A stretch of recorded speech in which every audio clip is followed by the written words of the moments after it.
Hey everybody, it's Jeremy Lockhorn from the Forays, checking in again from South by Southwest 2025 in Austin. I'm here with my new friend, Jaffe. Thank you so much for joining us. Give us a little bit of intro, tell us about yourself and what you do. Before the pandemic, I worked on the brand side for a company called Nando's Chickenland. Yeah. That was in South Africa, came to the US, worked for a number of agencies, Ogilvy, D&B, and B&B, may they rest in pieces. They're gone. And Shire Day. And then I went out on my own, started really being an evangelist for not just the digital side, but the creative side of the business. Wrote 5 books, started 2 companies. One I sold in spite of myself, and one I closed down because of myself. And then the pandemic hit, and as people would do in that situation, I started a talk show called Corona TV, which today is called Joseph Jaffe is Not Famous. Started teaching, so completely changed everything.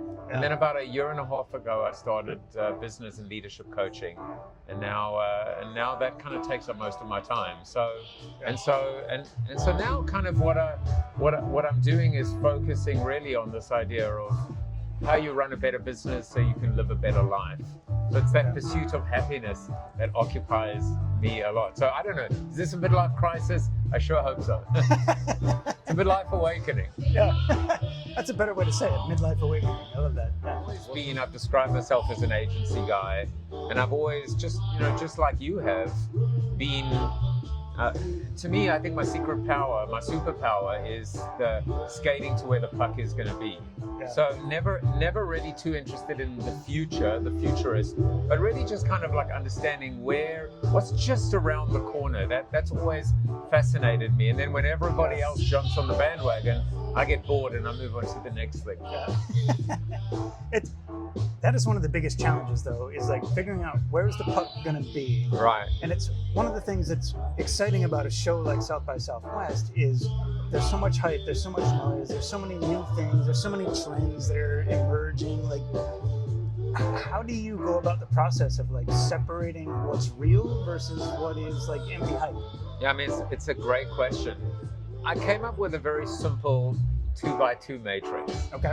And like in my past, I said as a member of the Author and Consultants Guild, you have to come up with 2 matrices and 2 acronyms a year, otherwise they throw you out of the society. But this one is like maybe the most simplest, and one that I actually like. I just keep coming back to again and again, and it's basically best, worst, old, new. And so the message is reject the worst of the old. Right, because we have to accept there's a lot of stuff, the way we used to do business. Many people, I mean, I wrote a book called Life After the 30-Second Spot. So, you gotta distance yourself from the stuff that doesn't work anymore, but keep the best of the old. Yeah. That's the difference. Keep it, because it's things like storytelling and creativity and surprise and delight and the power of sight, sound, and motion and customer exhilaration, all of that. Yeah. Now on the other side, embrace the best of the new. Yep. And then of course the final one is just ignore the worst of the new. And that's part of your question, which is how do you know what's real and what isn't? And I used this the other day. I said, David Ogilvy, God bless him, said, do not insult your consumer, she is your wife. And so I still believe, and I always will, that the consumer will never lead you astray. So you've been coming to South by for a very long time, as you were saying earlier. Like 15 years. 15 years, yeah. Why? What excites you about coming here? For the spontaneity, the serendipity, relationships, meeting up with old friends. Just it's almost like being in the ocean and just letting the current take you. It's a happy place for me because of inspiration, which will strike when you least expect it. You were at Razorfish for 20 years. Yeah. I'm a talk show host, so I'm going to turn it, I mean, you saw the world as it could be and should be. You saw the power. I mean, at the time, the two of us, I think, are like, same age, like 32, like we're, I mean, It's a midlife crisis thing, as you said earlier. Yeah. awakening. I mean, I remember the days of March 1st and Razorfish and, and organic, and like that was like, I remember working at Shy Day and being and trying to convince the suits that this digital thing was going to take off. Yeah. But we were at the point where we were looking at it and going, don't you understand? You can be in your robe at 9 p.m. at night in between when it was CSI or ER or After Friends or Seinfeld, whatever. and the store is open 24 hours a day, and there are no rude salespeople, and there's always inventory. Right. Like, we painted it purely recognizing what was happening, as opposed to defending the past. I mean, didn't Drucker say it? He said, defending the past is far riskier than inventing the future. Yep. I have one more question for you, for the video anyway, which is, if we were to repeat this interview in 2 years here at South by, what has changed?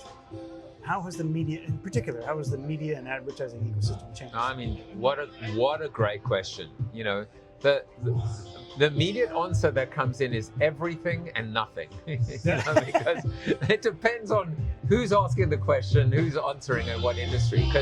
Because I mean, we're still in the digital space talking about attribution and fraud, and so like in many respects, that's why I say nothing.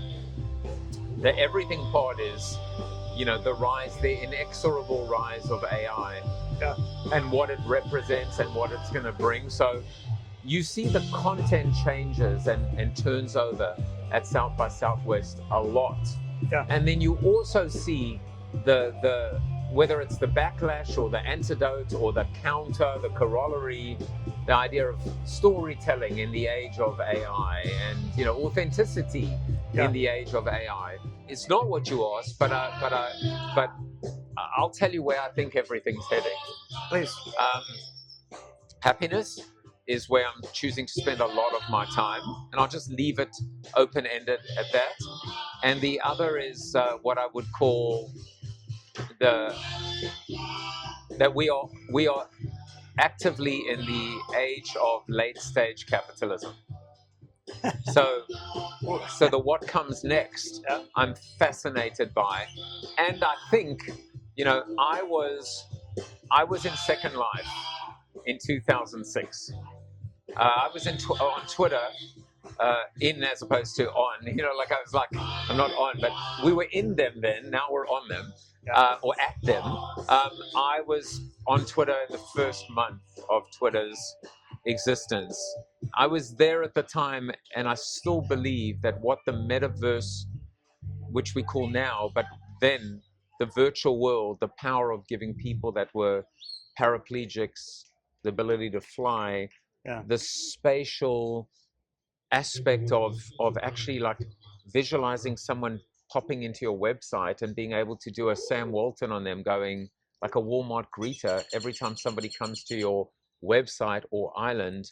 So the what's old is new again. Go back to my matrix. And so, you know, I think Web3, the other forgotten, the forgotten, the chastised, the you know, the bastard stepchild.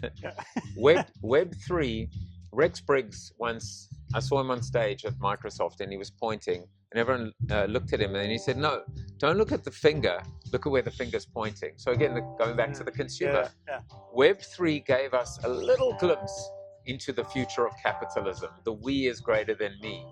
The ability to have more owners, you know, vested in a company, an initiative, a project as well. That's where I'm telling people to start looking at. Look at, I say better business, better life. The better business is the evolution of capitalism, and the better life is happiness. And if you figure that out, I'm not going to tell you the answers because I don't know them. I don't. But if you want to figure them out, let's do that together, because that's going to be a life and a journey worth pursuing. Indeed. I cannot think of a better place to leave it That's a fantastic end to our session today. Thank you so much again You're for welcome. hanging out with me for 20 minutes or so. I'll be here again all week through Wednesday, recording more and more of these interviews. So stay tuned for more. Thank you, Joseph, so much for doing this. Really appreciate your time. You're welcome. Yeah. Cheers.